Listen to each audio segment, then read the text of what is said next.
We just got the first teaser released for the upcoming Joker movie, and this probably shouldn't be news to most people out there because they were hyping up the release of this trailer for the last week or so. In fact, yesterday they also released a pre-teaser, if you will, just kind of like a minute video just to say like, hey, remember, we're releasing the trailer tonight, and it seemed to have generated a bit of buzz surrounding it. And after seeing the teaser for this, I gotta say, it doesn't look too bad.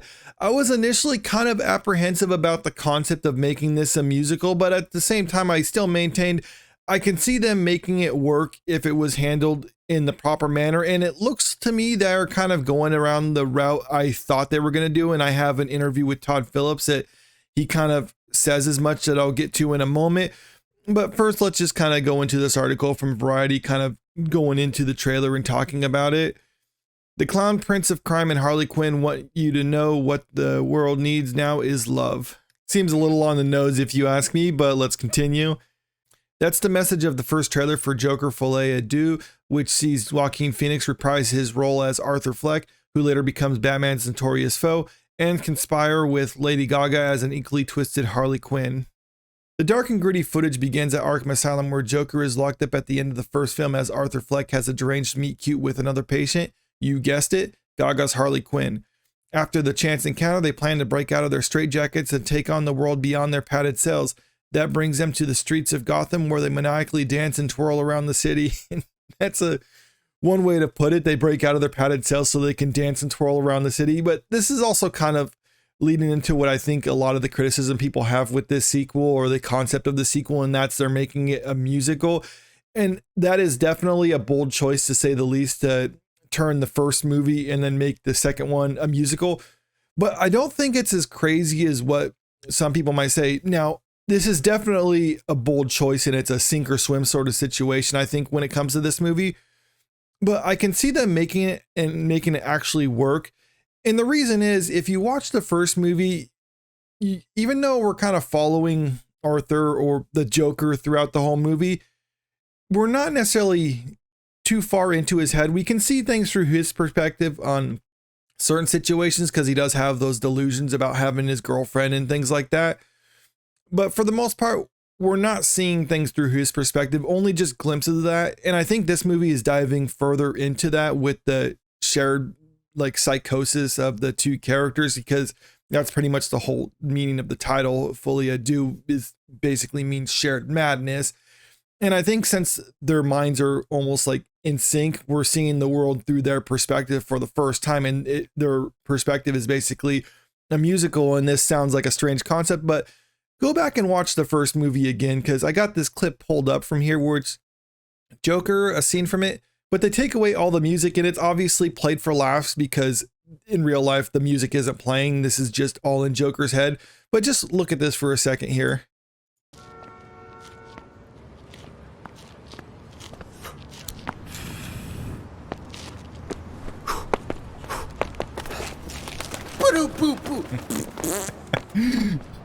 All right, so this is clearly a ridiculous concept right here, meant for laughs, but at the same time, you can see things more through his perspective, because obviously as an audience, we hear the music because they put it in the movie.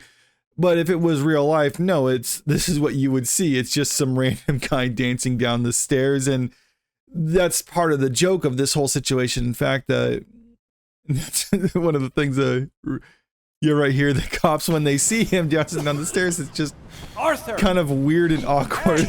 Call me Joker, Murray. Call me Joker. And I think that's what they're doing with this second movie, is we're getting a little bit more into the headspace of the character in order to kind of see things how they actually see it, because it's clearly he kind of hears music going around, or it's in his head. Not necessarily delusional, because I mean, I think a lot of us have done that at some point, like listening to music while going about your business or whatever, and you're kind of dancing to it and things like that. If someone was just watching you, it looks kind of awkward, but that's how it is. But Joker is obviously a crazy character, so he hears it a little bit more vividly than what other people will. And that's one of these things from the trailer for the upcoming Joker movie, is I really like this shot and transition here. I don't know if that's how it plays out in the movie, but I thought it was really cool for the trailer here. where him and Harley just imagine themselves dancing on top of a building and it's a burning city. It's like, okay, that's kind of funny there, but at the same time, it's like, it really does kind of show you the headspace of where these characters are at. And it just goes to show how in sync these two characters are for each other. And I think that's kind of what they're going for with this movie. But this isn't just me saying this. Director Todd Phillips even said during this interview that he kind of believes that even though it is a bold choice for the way they're going about shooting this next movie, it can work and it's not so different from what the first movie was. The first trailer, soundtracked by the cover of What the World Needs Now Is Love, shows that the pair become so entangled that they break free from their confinement and seemingly wreak havoc on Gotham City through hallucinatory song and dance scenes. And this is what director Todd Phillips had to say about that. We never really talked about it like that, but I like to say it's a film where music is an essential element. To me, that doesn't veer too far from the first film, Phillips said of the new movie's tone, referencing the way Phoenix's titular character navigates the original film to set the stage for the upcoming sequel. And it's kind of like what I was just showing you about how he hears music in his head, even though it's not actually there. Arthur Fleck's weird and aloof and all these things, but he has a music in him. He has a grace to him that informed a lot of the dancing in the first film. It didn't feel like that big of a step here. It's different, but I think it'll make sense when you see it.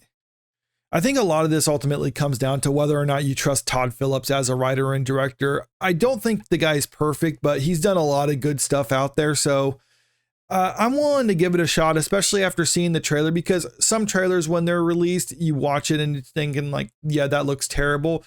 This one, I didn't get that impression from it. The impression I got was, okay, it looked pretty good. What's kind of holding me back or causing some reservation is the concept, because it is strange turning a Joker movie into a musical, but I don't think they would necessarily make such a bold move if they didn't have a plan for it or have a way of making it work.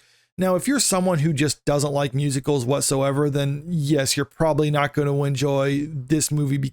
I can't say, maybe it's going to be that movie that brings you around, but I don't know. I mean, I think if you're not a fan of musicals, then this probably isn't going to be the movie for you, but I'm willing to give this one a shot. Now, whether the movie is good or not, yes, that remains to be seen. And whether a movie, even if it is good, is successful or not is another issue too, because this movie's budget is reported to be somewhere around the $200 million mark, it says right here, which is quite a bit drastically increased from the first movie, which says right here, $60 million.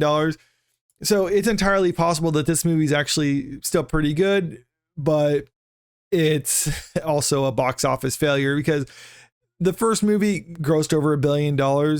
This doesn't have to gross $1 billion to break even, but probably $500-700 million that they have to make in order to be considered a success. So I don't know, you're alienating some of the audience of the first movie by making this a musical, because there's presumably people who watched the first movie who don't like musicals, so they're not going to watch this one. I think maybe they're hoping that the people that they can alienate from there, they can bring in for people who do enjoy musicals and are interested in seeing this. I don't know whether this movie's going to be good or not, but I'm willing to give it a shot, judging by what I saw with the trailer. But let me know what you think about all this in the comment section below. Have you seen the trailer? Or you probably have seen the trailer, but what did you think about the trailer? And are you actually interested in the musical concept of this? Or are you just going to pass it up entirely? Because I'm curious what other people have to say. And also, if you haven't already, make sure you click that subscribe button if you want to stay up to date with the latest entertainment news. And if you don't mind, click that like button and share the video out there with your friends, because it really helps out with the channel. Thank you.